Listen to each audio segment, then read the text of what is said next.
Dewa Ruci dalam cerita pewayangan adalah nama seorang dewa kerdil yang dijumpai oleh Bima atau Werkudara dalam sebuah perjalanan mencari air kehidupan.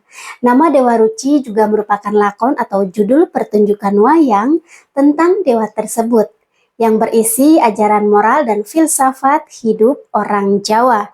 Lakon wayang tersebut merupakan interpolasi bagi Mahabharata, sehingga tidak ditemukan dalam naskah asli Mahabharata dari India. Lakon Dewa Ruci berkisah tentang kepatuhan murid kepada guru, kemandirian bertindak, dan perjuangan menemukan jati diri. Menurut filsafat Jawa, pengenalan jati diri akan membawa seorang mengenal asal-usul diri sebagai ciptaan dari Tuhan. Pengenalan akan Tuhan itu menimbulkan hasrat untuk bertindak selaras dengan kehendak Tuhan, bahkan menyatu dengan Tuhan, yang disebut sebagai manunggaling kaula Gusti atau bersatunya hamba Gusti.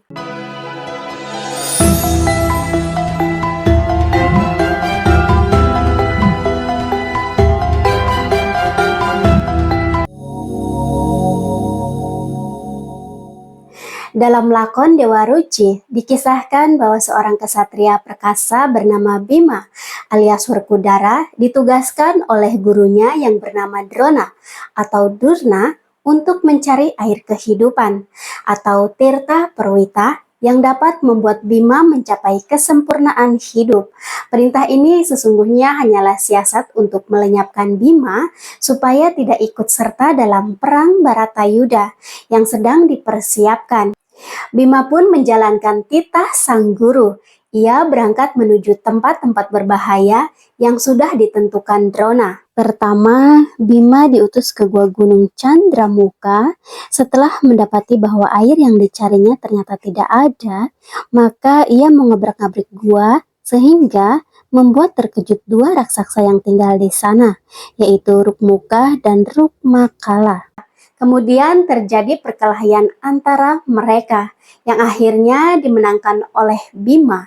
Saat beristirahat usai pertempuran, ia bersandar pada sebuah pohon beringin. Tak lama kemudian, suara tak terwujud yang berasal dari Batara Indra dan Bayu memberitahu bahwa dua raksasa yang dibunuh Bima ternyata memang sedang dihukum Batara Guru. Lalu mereka memerintahkan Bima agar kembali ke Astina karena air kehidupan tak ada di gua tersebut. Setibanya di Astina, Bima kembali menghadap Drona. Sang guru berdalih bahwa ia hanya menguji Bima. Kemudian, ia pun memerintahkan Bima untuk menuju samudra demi mendapatkan air kehidupan. Sebelum pergi, semua kerabat Bima melarang dan memperingatkan bahwa semua itu hanyalah jebakan. Namun, Bima tetap teguh dan bertekad pergi demi melaksanakan titah sang guru. Sesampainya di tepi samudra, ia memenangkan pergolakan batin dalam dirinya. Sebelum memasuki samudra raya itu, berkat kesaktian Aji Jala Segara yang ia dapatkan dari Batara Bayu, pada perjalanan sebelumnya, Bima mampu memasuki dasar samudra dengan cara menyibak air. Bahkan ia sanggup bernafas di dalamnya. Seekor naga yang menghuni dasar samudra segera melilit Bima. Setelah bergumul cukup lama, ia pun menikamkan kukunya atau pancanaka ke badan naga yang akhirnya merenggut nyawa naga tersebut. Setelah bertarung melawan naga, Bima bertemu dengan seorang dewa kerdil bernama Dewa Ruci yang wajahnya menyerupai Bima sendiri. Besar dari Dewa Ruci tidak lebih besar dibanding telapak tangan Bima. Dewa Ruci memerintahkan Bima untuk memasuki telinga kirinya. Namun dengan sebuah keajaiban, Bima berhasil masuk ke telinga Dewa kerdil itu.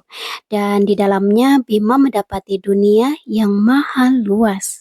Dewa Ruci mengatakan bahwa air kehidupan tidak ada di mana-mana, sebab air kehidupan berada di dalam diri manusia itu sendiri. Bima memahami wejangan Dewa Ruci yang sesungguhnya adalah representasi dirinya sendiri yang muncul dan memberi pengajaran kepadanya karena ia telah mematuhi perintah gurunya atau Drona dengan sepenuh hati. Ada 4 macam cahaya yang tampak oleh Bima, yaitu hitam, merah, kuning, dan putih. Menurut Dewa Ruci, cahaya itu disebut pancamaya, ada di dalam hati manusia, sedangkan yang berwarna merah, hitam, kuning, dan putih itu adalah penghalang hati. Yang hitam melambangkan kemarahan, yang menghalangi dan menutupi tindakan yang baik. Yang merah menunjukkan nafsu yang baik. Segala keinginan keluar dari situ, menutupi hati yang sadar kepada kewaspadaan. Yang kuning hanya suka merusak, sedangkan yang putih berarti nyata. Hati yang tenang, suci, tanpa prasangka, unggul dalam kedamaian, sehingga hitam, merah, dan kuning adalah penghalang pikiran dan kehendak yang abadi, persatuan sukma mulia. Lalu Bima melihat cahaya memancar berkilat, berpelangi, melengkung. Menurut Dewa Ruci, itu adalah kemampuan manusia untuk berwaspada, yang disebut sebagai pramana. Pramana menyatu dengan diri, tetapi tidak ikut merasakan gembira dan prihatin. Bertempat tinggal di tubuh, tidak ikut makan dan minum, tidak ikut merasakan sakit dan menderita. Dewa Ruci juga menjelaskan tentang sukma sejati serta persatuan manusia atau kaulah dan pencipta atau Gusti. Setelah mendengar perkataan Dewa Ruci, perasaan Bima menjadi bahagia. Kisah Dewa Ruci merupakan alegori tentang hasrat manusia yang terus ingin melacak keberadaan Tuhan, dan dengan nalarnya ia melakukan penjelajahan. Menurut filsafat Jawa, manusia disebut sebagai jagat cilik atau mikrokosmos atau dunia kecil, sedangkan semesta raya disebut sebagai makrokosmos atau jagat gede, yang merupakan manifestasi dari Tuhan sendiri. Jagat mikrokosmos sama luasnya dengan jagat makrokosmos. Di sana rahasia ketuhanannya diberi petunjuk. Siapa yang mengenal dirinya, maka ia akan mengenal Tuhannya. Keyakinan ini mengendap dalam keyakinan orang-orang Jawa pada masa silam. Perjalanan Bima mengalahkan para raksasa untuk menemukan air perwita, mengalahkan naga, dan bertemu dengan Dewa Ruci, syarat akan simbol-simbol tentang perjuangan manusia mengalahkan nafsu-nafsu yang dapat menghalanginya menuju kesempurnaan. Misalnya nafsu makan, kekuasaan, kesombongan, dan semacamnya. Bima mencapai kesempurnaan karena watak dan sifat rela, patuh, waspada, eling atau tidak lupa diri, dan rendah hati. Seseorang yang telah mengetahui jati dirinya akan melakukan hal-hal tersebut dengan alasan ia mengamalkan tugas-tugasnya di dunia.